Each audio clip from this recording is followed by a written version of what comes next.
খুব তাড়াতাড়ি রান্না করব। আজকে কুকারেই মাংস করব। এইটুকুনি তেল, তার মধ্যেই মাংসটা রাখবো। গরম মশলা, শুকনো লঙ্কা, তেজপাতা ফোড়ন দিয়ে দিয়েছি। আর এখন পেঁয়াজ দেব। পেঁয়াজ দিয়ে নাড়িয়ে তারপরে একটু ভাজা হবে। মাংসটা আমি মেখে রেখেছি। দই, টমেটো পিউরি, রসুন, হলুদ, সর্ষের তেল আর অল্প একটু হলো গরম মশলার গুঁড়ো দেবো একটু গরম মশলার গুঁড়ো।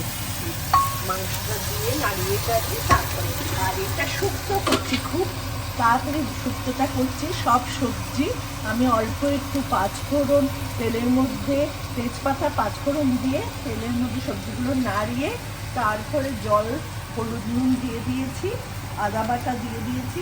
পরে পাঁচফোড়ন আর পোস্ত সর্ষে বেটে উপর দিয়ে দিয়েছি। আমার শুক্তো হয়ে গেছে। খুব তাড়াতাড়ি করে রান্না করলাম, আধ ঘন্টার মধ্যে আমার রান্না প্রায় এক্ষুনি হয়ে যাবে।